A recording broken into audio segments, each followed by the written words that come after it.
Bom dia, pessoal, bom dia. Muita alegria que a gente recebe João Sanches hoje para uma aula muito especial, uma aula aberta, conjunta da disciplina História e Teoria da Gravura e Litografia 1, para uma aula muito, muito especial, porque o João, ele conjuga teoria, prática, técnica, assim, de uma forma muito bacana. Então, essa é uma aula aberta do curso de Artes Visuais de Gravura, da Escola de Belas Artes, da Universidade Federal do Rio de Janeiro. E a gente vai receber, então, agora, João, a aula é sua. Bom dia. Bom, eu sou formado aqui e depois de me formar, eu passei 4 anos na Espanha, em Madrid. Eu trabalhei em diferentes ateliês de impressão, ateliês de profissionais, assim, onde a gente recebe artistas, né, para desenvolver como impressor, né? E aí depois, 4 anos depois, eu voltei ao Rio de Janeiro e comecei meu próprio ateliê, que é o Estúdio Bahrein. Não sei se vocês já ouviram falar. Aí trabalhei, o ateliê era no Rio Comprido, fiquei 12 anos lá, trabalhei com diversos artistas cariocas. E recentemente eu comecei uma parceria mais fechada com o Luiz Erbini, né, que é um artista que eu sempre trabalhei muito, principalmente na pesquisa da monotipia. A gente montou um ateliê conjunto na Gávea, do lado do ateliê dele. E agora, recentemente, eu abri um novo espaço em São Cristóvão. Depois a gente pode marcar uma visita ao espaço lá de São Cristóvão, né? A minha pesquisa, ela gira em torno de várias técnicas, assim, mas com o tempo ela foi focando mais na monotipia, por essa relação com o Zerbini, e paralelo a isso a litografia e a técnicas fotográficas. A colotipia, que é uma técnica filha da litografia, né, mas um pouco diferente. Em vez de trabalha com uma matriz de vidro e uma gelatina. E junto com o Joaquim Marçal desenvolvi também uma técnica também filha da litografia, né, que e da colotipia, né. Na pesquisa com a colotipia eu desenvolvi essa técnica, que é a vitrografia. Então, assim, essa pesquisa ela gira bastante em torno dos processos litográficos, basicamente. E enfrentando, né, as dificuldades, principalmente de materiais, né, no Brasil, depois de ter tido a oportunidade de trabalhar com diversidade de papéis e tintas e todo tipo de... uma indústria toda que existe para isso, né, para atender às necessidades da gravura e das artes em geral. Aí chega aqui essa carência de materiais, né, e você, mas eu quero ter esse material, como é que eu faço, né? E aí isso, assim, você vê a gravura cubana, né, latino-americana em geral, mexicana, né, a litografia mexicana, ela é muito mais criativa do que o que acontece na Europa, né? Porque lá eles têm tudo, né? Então não tem essa necessidade. Então acho que isso gera uma riqueza muito grande, né? E quando a Patrícia me convidou para dar essa aula, no ano passado eu dei uma aula que eu falava um pouco dessas estruturas desses ateliês, né? Que é um ateliê como o meu, assim, que dá conta do processo inteiro, né? A pesquisa junto ao artista, o desenvolvimento da impressão do trabalho junto ao artista e depois a venda desse trabalho, né? Falava de alguns ateliês e que é muito interessante, eu acho, para vocês, mas eu fiquei pensando, na época que eu estudava, o que realmente poderia servir para mim naquele momento, né? E essa questão dos materiais eu acho que é uma coisa que acaba prejudicando muito, por outro lado, criando soluções criativas. Então, eu resolvi trazer aqui um pouco da minha experiência fazendo tinta, né? A gente começou a fazer tinta há uns 2 anos atrás, lá já nesse ateliê com o Zerbini. A gente comprava Charbonnel e aí você tem, né, uma limitação de cores, que você não consegue todas as cores, preços muito elevados, né? Enfim, essa dificuldade, né? E a gente queria ter uma gama maior de cores, um acesso a uma quantidade maior de tinta também. Em São Paulo tem, eu não sei se vocês conhecem, a Jules e Jules, que é uma empreitada de 2 artistas, né? O Rafael Carneiro e o Bruno Dunley, que durante a pandemia eles já tinham uma pesquisa muito intensa, assim, no próprio trabalho da feitura de tintas, né? Eles começaram a fazer para colegas e tal, e a coisa foi andando. Conversei muito com o Bruno e com o Rafael, né, e comecei a buscar informação, né, bibliografias e textos sobre tinta. E, surpreendentemente, assim, é muito mais simples do que eu imaginava. Assim. Na verdade, a primeira vez que eu fiz uma tinta foi já há muitos anos, com aquele livro... Sarra vai saber, de gravura em metal, Marcos Butti, né? Tem uma receita ali, e é aquela receita. Tem várias receitas, né? Mas ali tem receitas incríveis. Sigam aquele livro é maravilhoso, é muito bom e tem coisas maravilhosas ali. Tá? E assim, tem outra coisa, assim, vá na receita, faça testes, tente várias vezes, entendeu? Compare 2 receitas, vê o que aconteceu. A gente tem material aqui, tem material escrito sobre, sabe, Biblioteca Nacional, sabe, tem que se mexer, internet também pra caralho. Eu comprei recentemente um livro, eu passei a bibliografia para a Patrícia, depois vocês pegam, que é Ink for Printmaking. É um e-book, por isso que eu não estou com ele aqui. Mas ele tem a receita original do Senefelder, né, que é o inventor da litografia. E assim, basicamente, diferentes tipos de óleo e pigmento. Só isso, não usa mais nada. Não bota mais nada na tinta. Então, dosar a quantidade de pigmento para a quantidade de óleo, basicamente. E essa ferramenta aqui que ajuda muito, né, que é a moleta. Mas dá para vocês usarem, por exemplo, aqueles outros, não sei como é que é o nome daquilo, né, de cerâmica, que é mais barato, mais fácil de... Só que é chato de limpar aquele negócio, né, depois que termina. Isso aqui, uma placa de vidro e pronto, e os pigmentos, né? Eu uso também esse químico, que é o estearato de alumínio. Ele tem uma função parecida com o do carbonato de cálcio e magnésio. Ele emulsifica, né? Ele dá corpo à tinta, mas ele tem outra característica, que ele ajuda a que o óleo não se separe o pigmento não se separe do óleo, né? Então, assim, uma tinta ela é composta de como é que chama? O veículo, né? Que no nosso caso é o óleo, e pigmento.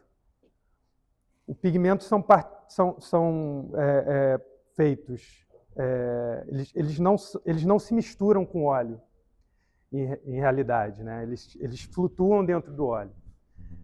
O que se mistura no óleo, na água, aí são corantes, é outra coisa, e e vocês podem trabalhar com esse tipo de material, mas eles vão ter uma resistência à luz muito pequena, né?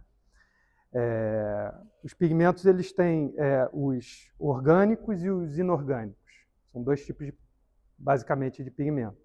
Tá? Os orgânicos você vai ter aquele... o urucum acho que o urucum não é pigmento, né? Seria mas tem aquele azul que é feito de uma folha, esqueci o nome dele. Índico. Ele, apesar de ser feito de planta, ele é um pigmento, né? No final você tem um pó que ele vai entrar na tinta como um pigmento, né? E não como um colorante como o urucum atuaria. Então, assim, os pigmentos são usados desde a pré-história, né? Principalmente os minerais, que são os inorgânicos. Hoje a gente tem os inorgânicos sintéticos e os orgânicos sintéticos. Basicamente são esses que a gente usa na arte, né? Basicamente são os sintéticos. Tem um outro inorgânico mineral que a gente usa, que são minérios mesmo, são sintéticos, né? Mas a maioria vai ser feito sinteticamente, em laboratório. O site da Julis é muito legal, assim, porque eles vão falar as características das tintas. Então, quando vocês estiverem fazendo as próprias tintas, vão lá. Outra coisa, comprar pigmento também é interessante comprar em algum lugar confiável, né? Porque vocês podem estar comprando outra coisa. Esse pigmento aqui, por exemplo, quando você vê assim, index, color index, normalmente ele não é exatamente o pigmento. Index é um código, né, internacional para dizer que essa cor equivale a esse pigmento, né? Então, quando vocês veem index, normalmente não é o pigmento próprio, é algum outro componente que tem as mesmas características. O problema disso é que nas misturas ele vai acabar dando um resultado um pouco diferente, né? E também a durabilidade disso fica um pouco, né? Você não sabe se isso foi testado, qual é a durabilidade desse pigmento. Mas, esses da Chromacolor são legais, eu uso bastante. Principalmente os terrosos, né? Que são mais resistentes normalmente. Então, eu pensei aqui fazer uma tinta com vocês. Eu vou fazendo minhas fórmulas, né? Esse é um caderno que eu vou anotando minhas fórmulas, é meio caótico, assim, às vezes eu vou mudando a fórmula, mas dá para ter... Não é uma fórmula muito exata, né? E essa fórmula vai variar também com o propósito dessa tinta, né? Se é uma tinta litográfica, se é uma tinta mais para estilo, se é uma tinta para metal, né? E também da forma como vocês trabalham, né? Eu gosto de imprimir metal com uma tinta mais mole, né? Não, eu gosto de imprimir ela com a tinta bem dura e ela limpa mais, deixa menos velo. Então, isso é característica também de cada impressor, como cada impressor trabalha, também vai variar a tinta de vocês. Então, como eu estava falando, a receita do Sennefeld é basicamente óleo de linhaça e pigmento. Ele não bota nenhum aditivo, carbonato, estearato, nada. Tem algumas receitas que usam a cera branca, muito pouco, assim, tipo 3%, na tinta litográfica. Eu vou focar aqui mais na tinta litográfica. A tinta litográfica ela é a mais complicada de todas, né? A tinta de estilo, se for ver, os japoneses usam tinta à base d'água, os orientais, né? Você tem aquela tinta também que é de óleo, a base d'água da Charbonnel, né? Tanto para metal quanto para estilo. A lito não tem muita saída, assim. A margem de erro da lito é muito pequena. Primeiro que você tem um processo químico, né? A tinta ela tem que ser à base de óleo, ela não pode ser outro veículo, porque ela precisa acontecer a repelência entre o óleo e a água. Então, ela tem que ser à base de óleo. Depois, a camada da tinta litográfica, se ela for muito grossa, a tendência é ou você fechar a tua imagem, né, a pedra entupir e tal, ou a tinta mesmo sujar as áreas brancas, né? Então você precisa de uma camada muito fina, né? É uma técnica plana, né? Sei lá, estilo, você pode às vezes, vou carregar, vou fazer um chapadão aqui, ela aguenta, né? Pode ser que às vezes entupa um pouco, mas ela aguenta bastante. Metal também, você consegue trabalhar com diversos tipos de densidade na tinta. A lito não, a lito ela é muito restrita, né? Então é uma camada muito fina de tinta e para isso você precisa de uma tinta muito pigmentada para conseguir trazer a cor, né? Então também uma outra questão. O mais caro, o material mais caro vai ser sempre os pigmentos, né? O óleo de linhaça também não é baratinho, mas a gente fez um cálculo, a gente faz a tinta lá no meu estúdio, a fórmula que eu uso, principalmente para a monotipia, o quanto de pigmento que esse óleo aguenta, né?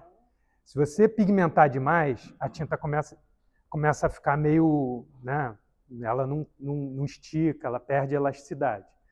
Então eu parto daí, eu faço o quanto de pigmento que eu consigo botar nessa tinta que o óleo vai aguentar. E isso é uma coisa que eu tentei achar uma fórmula comum e não existe, porque cada pigmento tem propriedades completamente diferentes da outra. Até você pegar os óxidos férricos, né, que são os vermelhos, os laranjas, até pretos, eles vão se comportar diferente. Os terras queimadas vão se comportar também diferente.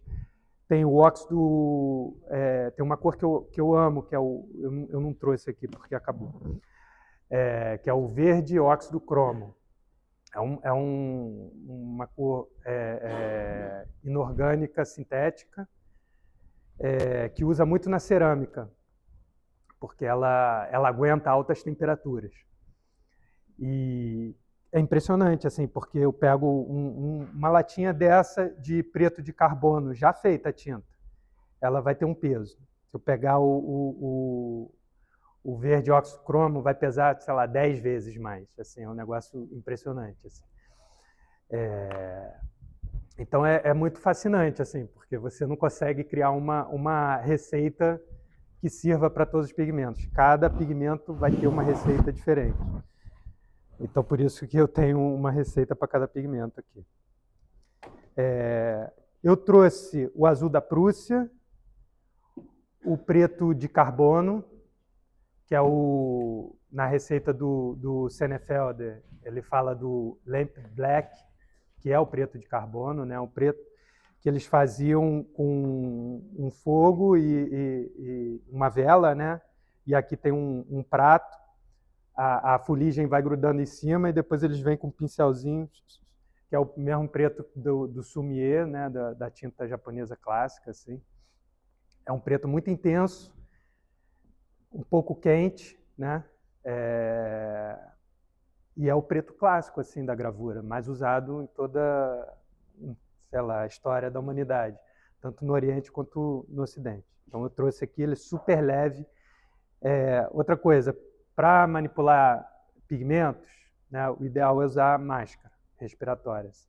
Não precisa ser uma máscara 3M, não sei das quantas, não. Qualquer máscara mais para proteger, porque muitos pigmentos são muito leves e você abre e já sai aquela fumaça assim, sabe? Então, o preto de carbono e essa cor aqui que é maravilhosa, assim, eu descobri recentemente, que é o vermelho pirrole. É uma cor que foi descoberta acidentalmente na década de 70. Não sei o que o cientista estava tentando fazer, mas ele, sem querer, o resultado foi um vermelho intenso no fundo do pote, né? E aí ele ele percebeu que tinha descoberto uma cor nova. Essa cor foi comprada pela Ferrari. Durante algum tempo, só a Ferrari podia usar. E é também conhecido como vermelho Ferrari. E é incrível o poder de pigmentação. Ela tem uma resistência à luz também incrível, por isso que eles pintavam os carros. Ficam, né, recebendo luz do sol direta ali, e os carros desbotavam, né? Os carros que ficavam... Por isso que os carros eram todos pretos, né, porque as outras cores elas tendiam a desbotar. Então, o vermelho Piroli ele tem uma resistência incrível, assim. Na Jolis vocês vão encontrar o vermelho Piroli, laranja Piroli também, que é muito bonito também. Então vamos lá, vamos começar aqui. Vou botar uma máscara. Acho que eu preciso. Vou botar uma máscara aqui para dar o exemplo. Não, essa máscara aqui tá... Acho que essa aqui vai abafar muito, né? Acho que essa aqui é melhor conseguir falar. Hoje já tem 10 anos, mas eu nunca fui muito nessa pesquisa dos pigmentos e naturais, assim.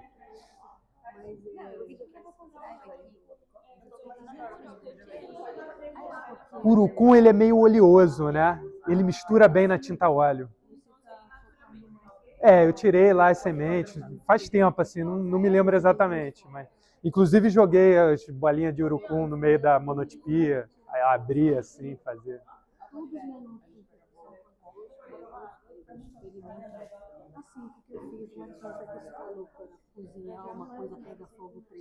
Não, então, vou falar sobre isso agora. O óleo que a gente vai usar é o polimerizado, tá? Ele é um óleo de linhaça polimerizado. Esse aqui da Corfix vocês vão encontrar em quase qualquer papelaria, assim, que tem materiais um pouco mais variados. Mas a receita original, você faz o óleo de linhaça clarificado, normal, ele é muito fino para gravura. Ele vai fazer uma tinta boa para pintura. Mas vai fazer uma tinta que não vai ter muita elasticidade, não vai ficar legal. Tá? Principalmente para litografia, vocês não vão conseguir usar ela. Então, para litografia, vocês precisam do óleo um pouco mais grosso. Como é que se fazia o óleo mais grosso? Né? Que eles chamam de vernizes. Né? Eles usam vários tipos de vernizes, né? Cada um com uma pontuação, que é a queima do óleo. Quando você queima o óleo de linhaça, você bota ele no fogo. É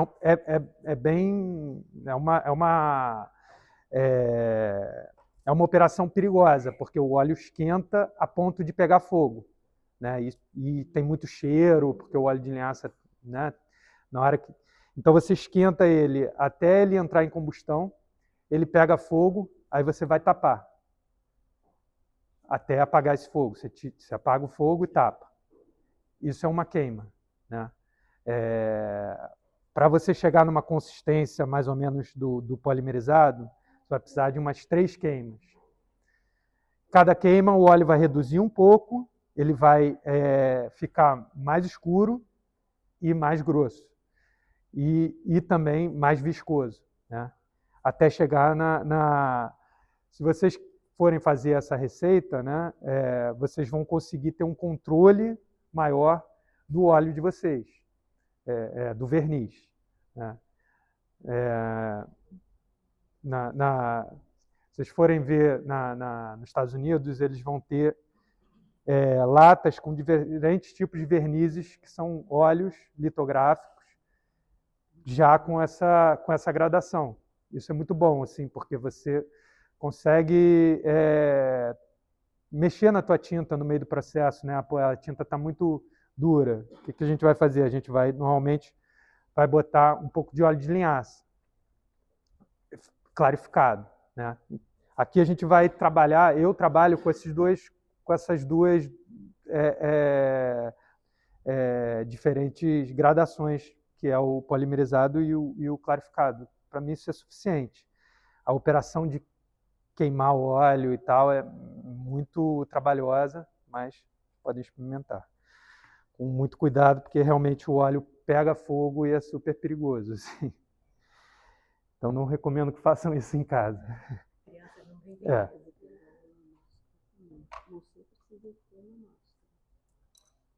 Vocês querem uma cor específica aqui?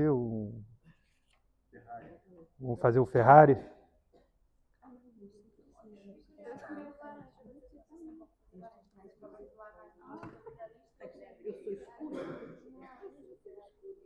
Seria o Ferrari é só um nome que deram assim, mas o nome dele é Piroli, né?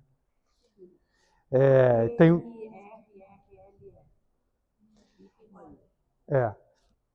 não, eu não tenho o laranja Piroli aqui, eu só trouxe aqui o vermelho Piroli, azul da Prússia, o preto de carbono e aqui tem um amarelo Aureolin permanente.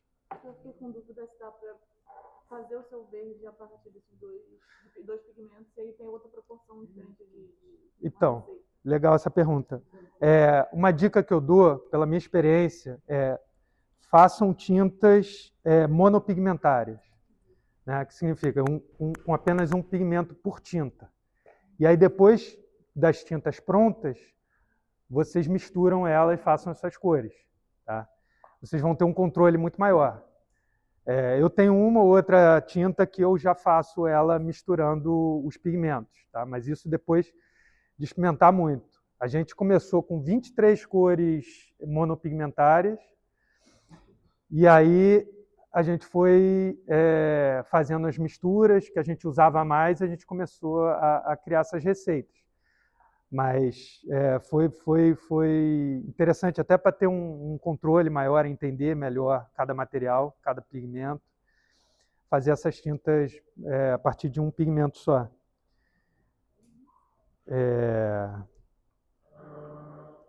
Então, assim, uma dica é começar com um potinho aqui.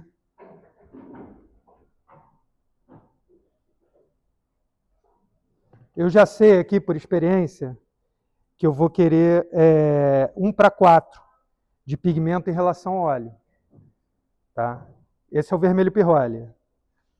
Por exemplo, o azul fitalo vai ser 1 de pigmento para 4 de óleo, o Piroli. Tá? Isso é uma receita minha, vocês vão achar a proporção de vocês depois, se quiserem.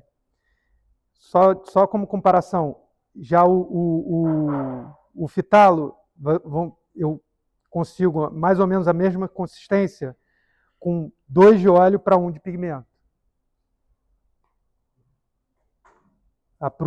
O Prússia também é parecido. Estou vendo se tem algum mais diferente aqui.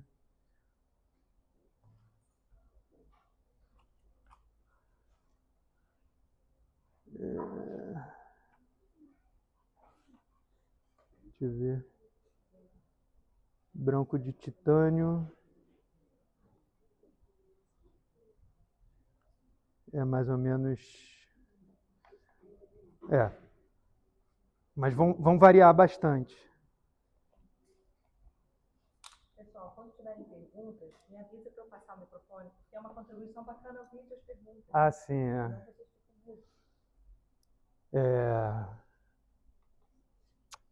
Você tem uma balança? Essa aqui tá... Tem.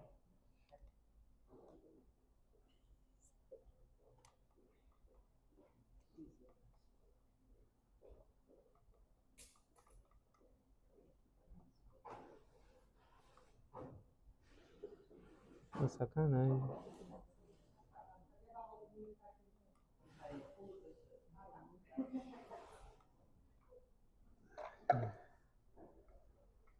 A balança já sofreu bastante.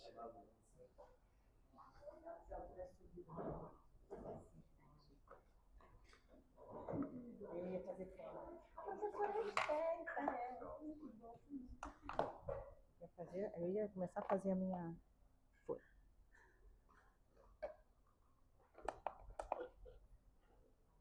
Então começa zerando, né, para ela não contar o peso da latinha. Vamos fazer um quarto de pigmento para 3 de óleo. Vamos botar aqui.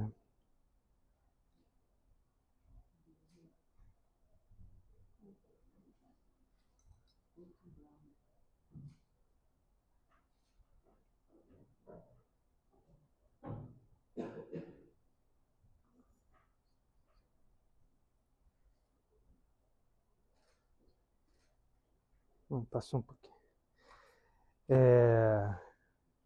Se forem começar uma receita nova, tem um pote aqui, vocês vão encher, né? Não botar muito, porque aí vocês vão dosando. Então começamos com 100 gramas de óleo.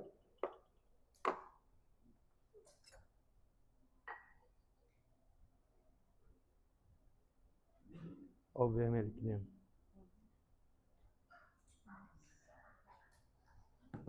Muito lindo, né? Então, eu vou zerar aqui. A gente tem 100 de óleo, hein? Vamos lembrar.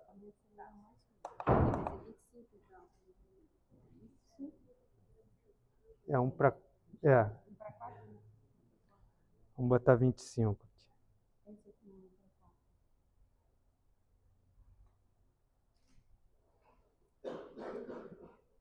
Isso vai ficar legal.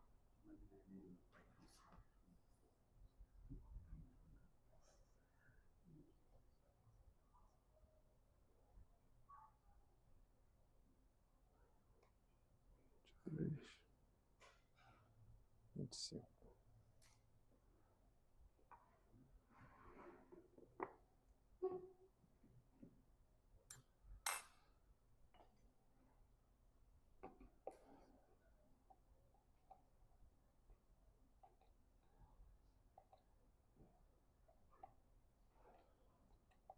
A quantidade foi de pigmento? 25.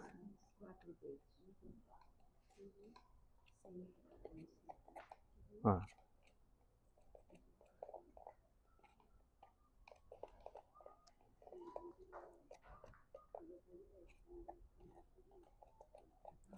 O estearato eu boto 10%, alguma coisa assim. Mas isso também vai variar de acordo com o que vocês querem fazer. Aqui vocês já vão sentindo um pouco como a tinta tá. Vai ter alguns pigmentos que vão demorar mais para se misturar no óleo, né? E outros vão se misturar mais rápido. Normalmente eu uso 2 potes. Um onde eu começo misturando aqui o pigmento com óleo com uma espátula, tá? Depois a gente vai jogar para o vidro e vai moletar. E a tinta muda completamente depois de passar pela moleta. E aí eu passo para esse outro pote. Você tem um potinho? Pode ser qualquer.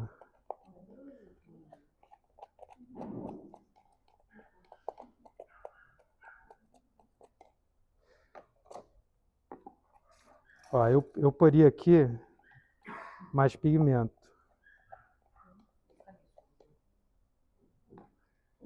Eu acho que vai acabar.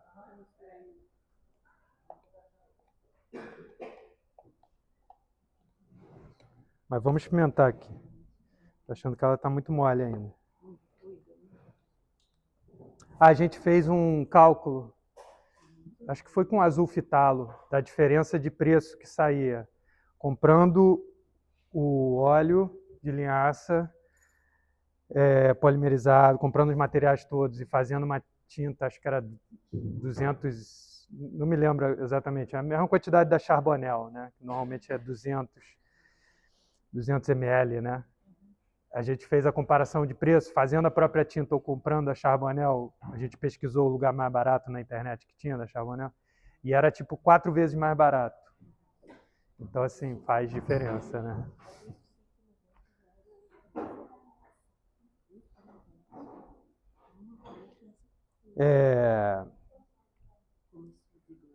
Não, tudo bem, vamos, a gente dá um jeito aqui.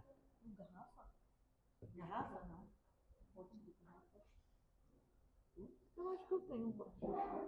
Aqui é só isso, gente, é bem simples. É quase como limpar uma pedra aqui. Aí, de novo, aqui vocês vão encontrar a diferença entre pigmentos, né? Uns vocês vão fazer assim, já pá, a tinta já ficou pronta. Outros são, acho que sim, pigmentos são mais grossos mesmo. A tinta vai ficar mais grossa, assim. Eu testei vários pigmentos diferentes e realmente tem alguns pigmentos que não me deram um bom resultado. Aí você tem a indústria química lá da Charbonnel, das tintas, que eles vão alterar quimicamente aquela tinta, trazer... E o que eu fiz foi simplesmente fazer uma paleta dos pigmentos que me davam um bom resultado. Sabe? A tinta, ela, sei lá, eu usei aquele cobalto, por exemplo. O cobalto, ela não me deu um bom resultado, principalmente na monotipia.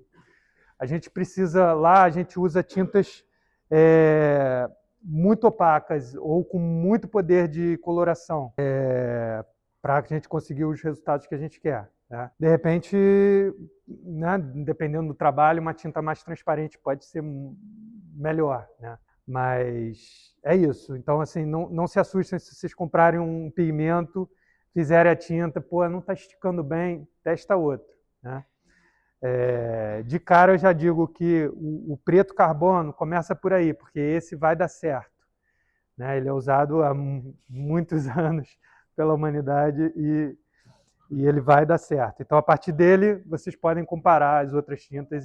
O preto carbono é 3:1. E quando eu preciso de 3 de óleo para 1 de pigmento. E quando eu preciso dele um pouco mais fino, um pouco mais fluido, eu uso 4:1. Tá ótimo, perfeito.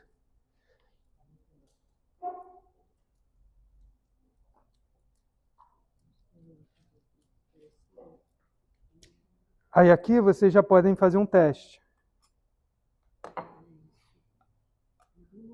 Com rolo. Tem um rolinho pequeno? Ó, a tinta está um pouco mole para o meu gosto, né? Para litografia. Vamos botar mais pigmento nela. Então, estearato. Só. Para lito? O carbonato de cálcio você pode usar.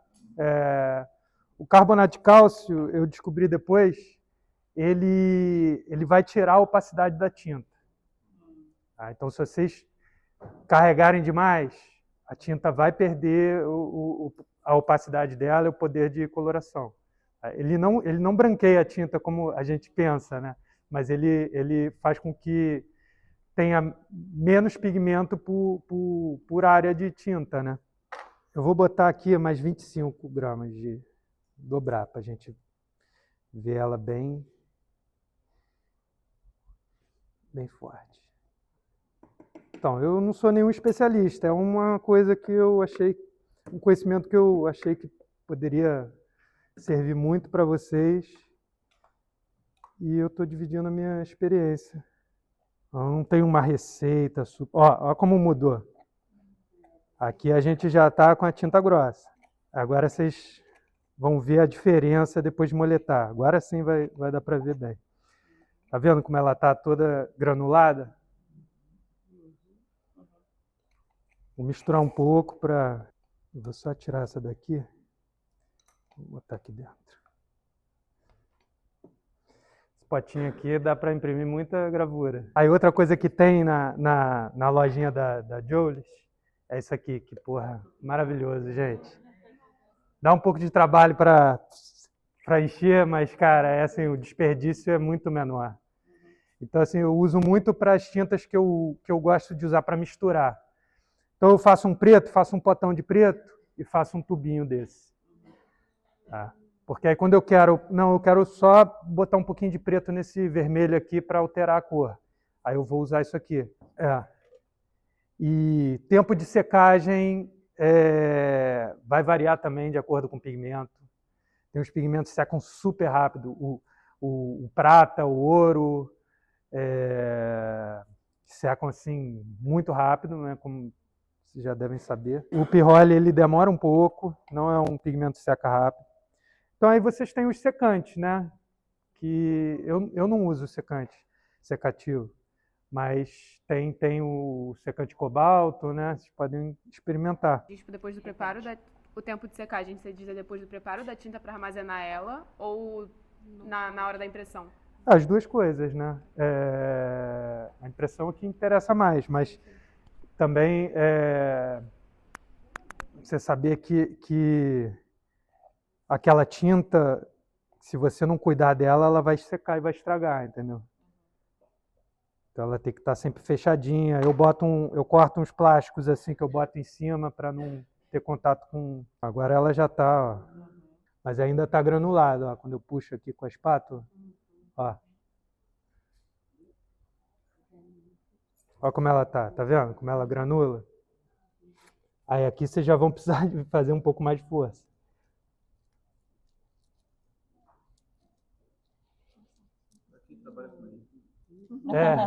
Moleza, né?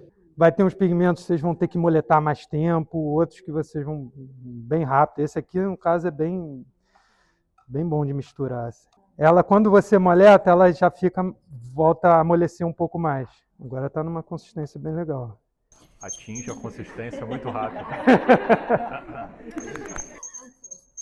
Quando a gente faz tinta para litro aqui em aula, a professora tem uma medida para a gente saber se chegou na consistência, que é colocar assim na pedra, levantar a espátula e tem que cair num determinado tempo, né? 3 segundos. Dá pra gente usar essa média aqui também? Sim. Essa medida que vocês têm aqui no ateliê, a gente pode usar. Vamos lá. Faz aí. Vê se ela tá.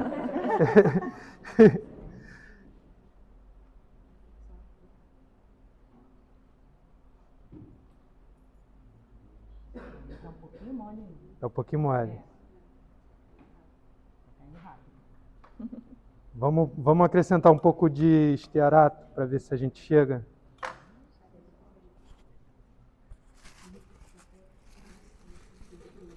Vamos tentar fazer uma tinta que fique na densidade que vocês costumam trabalhar.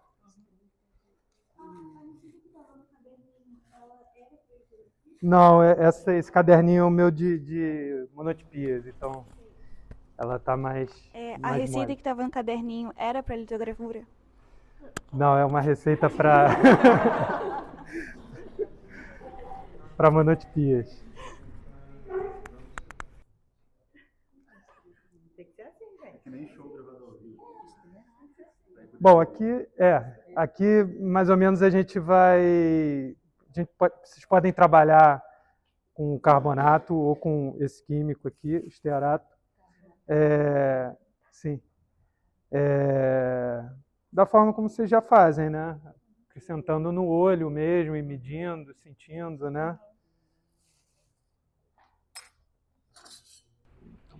João, qual é a diferença que você vê no uso do estearato e do carbonato de magnésio? O estearato eu passei a usar por uma indicação do Bruno, por essa característica dele de ajudar a que o pigmento não se separe do óleo, né?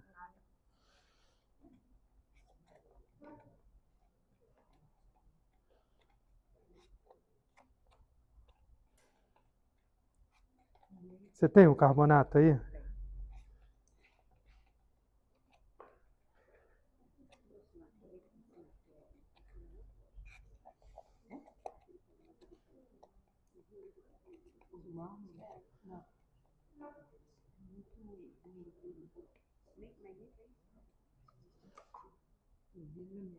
Ó.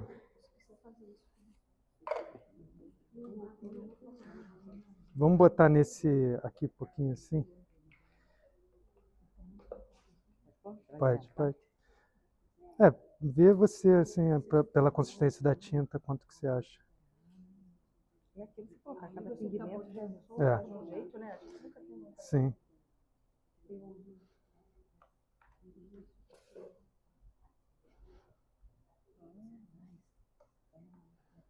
Esse é o carbonato de magnésio. Bom, o carbonato, como vocês sabem, ele demora um pouco para reagir, né?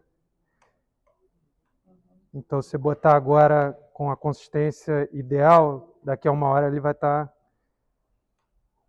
mais duro, né? Aí você colocaria o óleo de...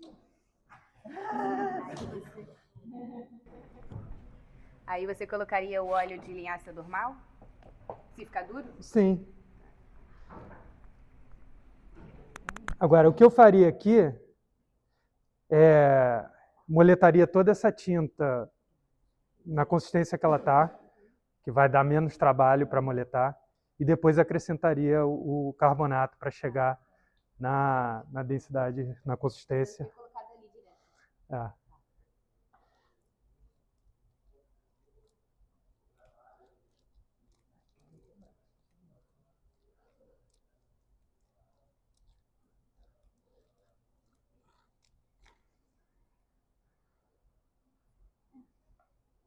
É legal também usar 2 espátulas, porque uma vai estar com a tinta mais granulada para ter um controle maior. Poderia diluir com a tinta que tá mais fina? Poderia. Se já tá mais grossa, eu posso diluir com a que tá mais fina. Ó, Não agora... precisa ser o óleo em si. Não precisa. Se você ainda está no processo de feitura, o ideal é que você... Porque assim você garante que você bota óleo, a quantidade de pigmento vai diminuir, né? Sente agora, Patrícia. Quem quer experimentar aqui?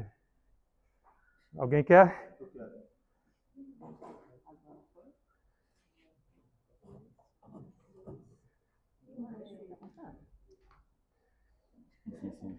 Vai lá. Bota um avental, fica à vontade aí.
É uma seda, né? Vamos tirar a imagem de uma vez? Olha o barulhinho bom que faz. Olha o barulhinho bom que faz, gente.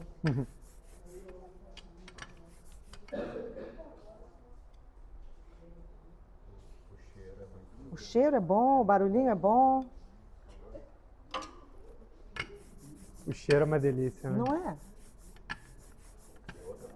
Não tem nenhum aditivo, né? Olha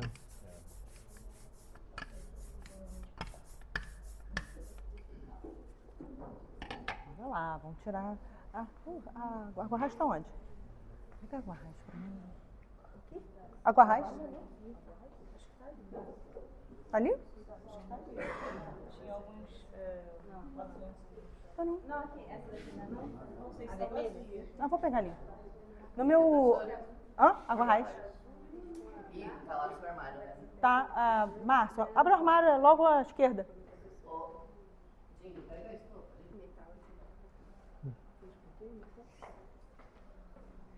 Bora lá. Oi. Cazu tá me ligando? Olha que coisa. Mas agora. Retorno pra ele. Bora lá. João, vem, João, vem, João. Vem, João. Aqui. Ali? Ah, ali?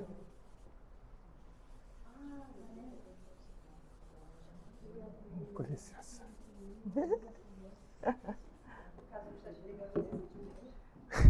Não, agora não vai dar. Depois eu falo com ele. Porque eu pedi a ele uma orientação e ele deve ter ficado a noite inteira pensando. Ele tá me retornando agora. Aliás, depois eu queria te mostrar o que eu estava vendo com ele.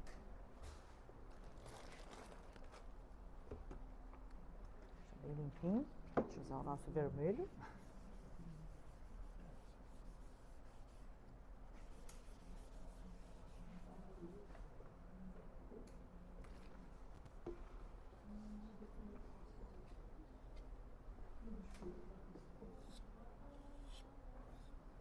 Normal, né? Como se tivesse normal, né? Sim, Tirar a imagem, trabalha normal. Vida normalmente. normal. Vida normal. Vida normal. Bora lá.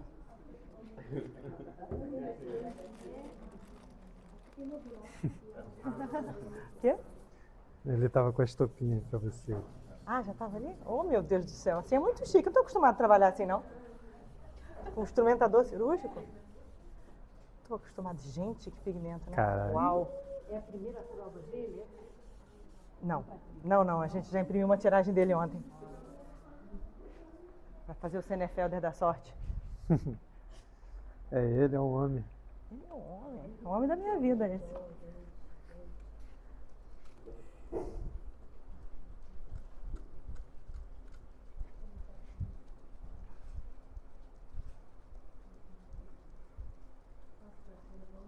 Não é? Tá exalando. É. Olho de linhaça. Eu acho que o cheiro que vocês estão sentindo é mais do aguarrás, né? Água raiz? Eu acho tudo cheiroso aqui, pra mim. É que evapora mais, né? João, vê aí se tá seco. Mete o dedão aí, no cantinho. Dá não? Contra a luz dá pra ver.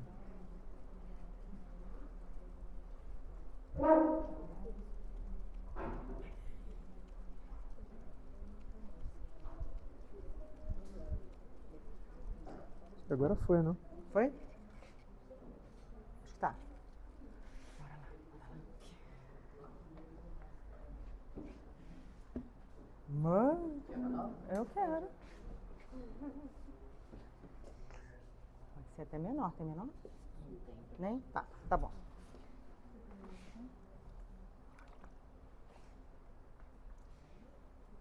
Oh, meu Deus. Uau.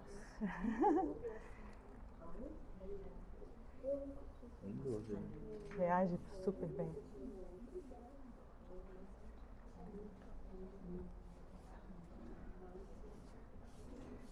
João, quer fazer as honras? Vem tintar, Não. Vem tintar. Não, vou só assistir.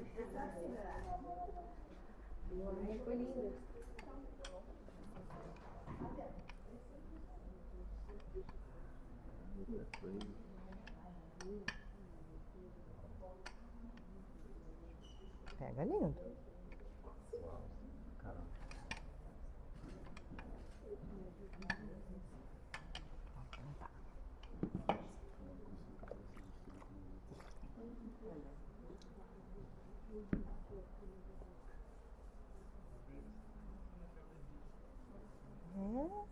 Não vou dar outra mão, não. Vou dar uma só pra gente ver.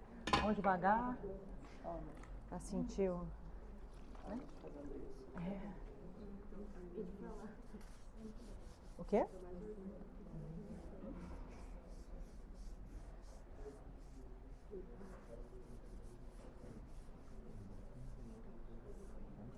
E aí, tá soltando muito? Soltando um pouquinho, tá vendo? Vamos lavar mais ela.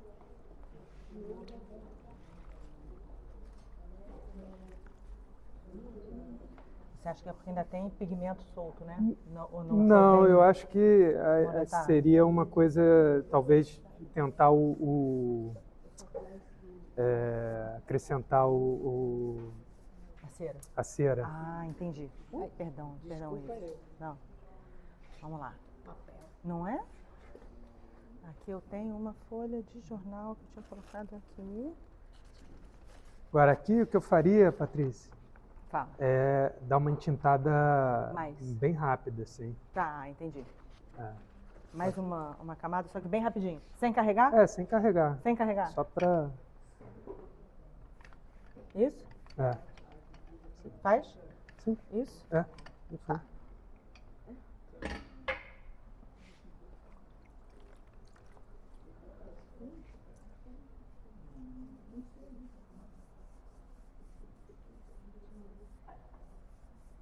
Ok. Entendeu?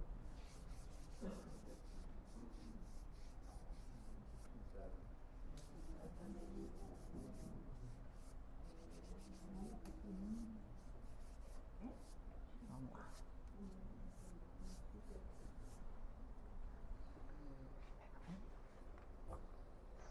Show.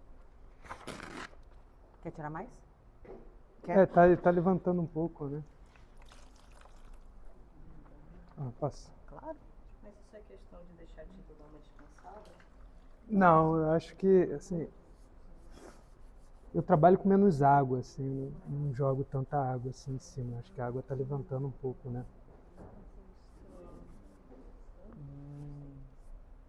Uso a esponja mais seca. Mais seca? Eu gosto de usar duas, assim, uma molhada e uma seca no final, quase seca, assim. Entendi.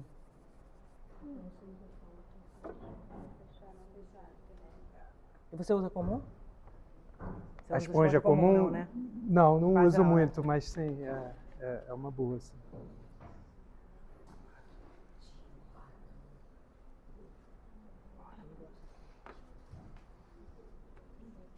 Arthur, cadê o Arthur? Arthur, você mediu com um ou com dois papelões? Um? Um?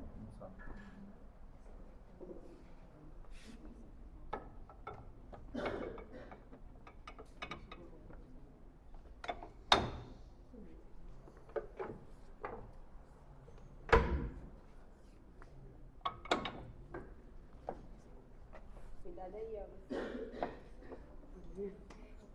Na barriga.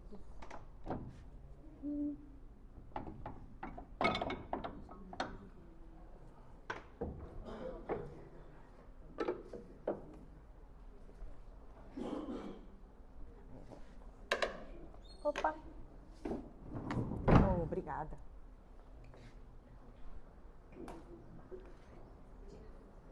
Tcharam! Vamos lá? Já a revelação. Ó!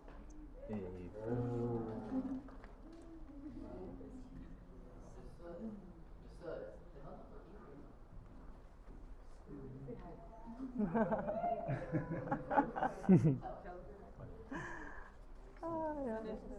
Vamos ver. Põe aí. Vamos lá. Nem na hora da entintagem você carrega na água, não? Você faz sempre um pouquinho assim? Ou só na hora depois que entinta? Faz um. É, assim, Faz um aqui, vem cá. Que a água, ela sempre, assim, Vem cá, vem cá, vem cá. quanto menos água, melhor, Faz assim. um, aí a gente faz um agora no canção. Vê se também se não botei muita tinta. Eu passo pra cá.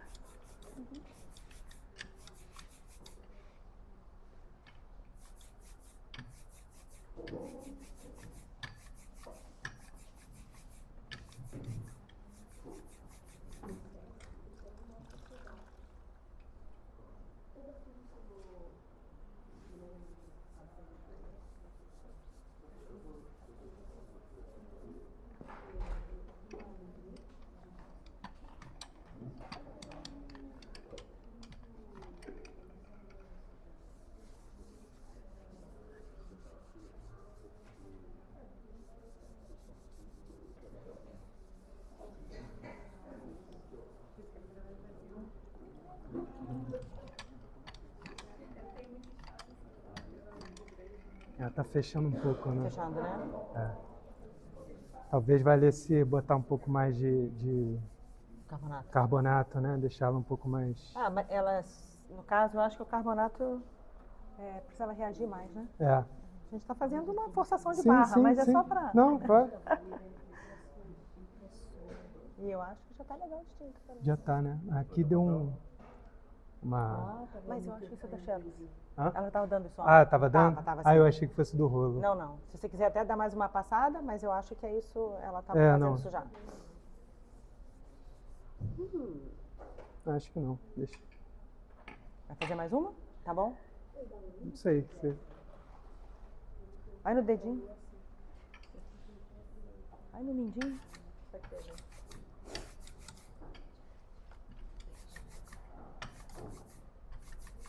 Moiou?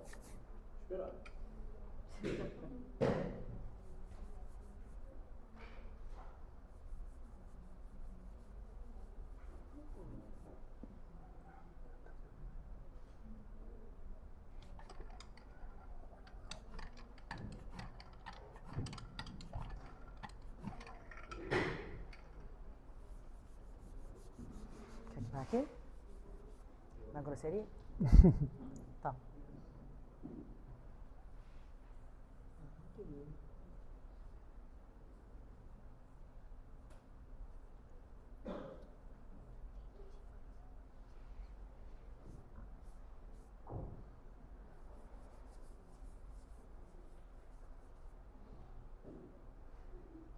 O que você acha?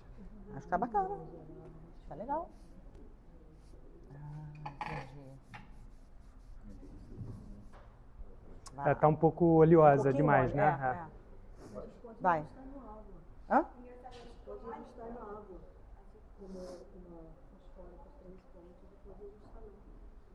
Ah, sim.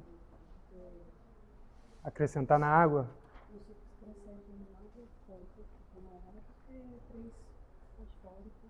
E ela ajuda de tirar um pouco.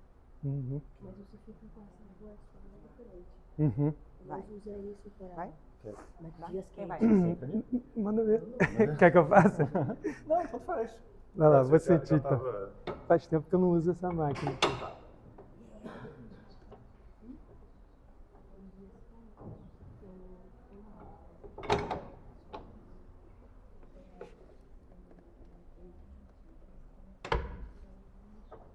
Como é que eu quero uma pedra aqui? Nada.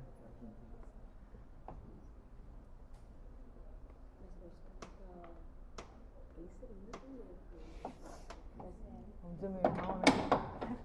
Meu irmão fala assim, não, galão que levou querosene não perde o cheiro.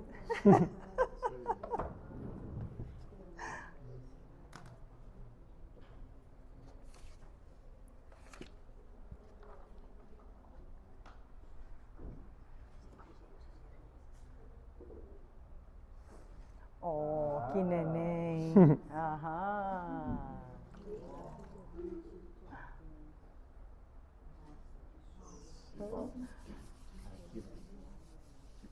Bonito, né? Linda, né? Maravilhosa, caralho. Onde é que... É isso. Ai, ai. Gente, muito lindo, né? Ah,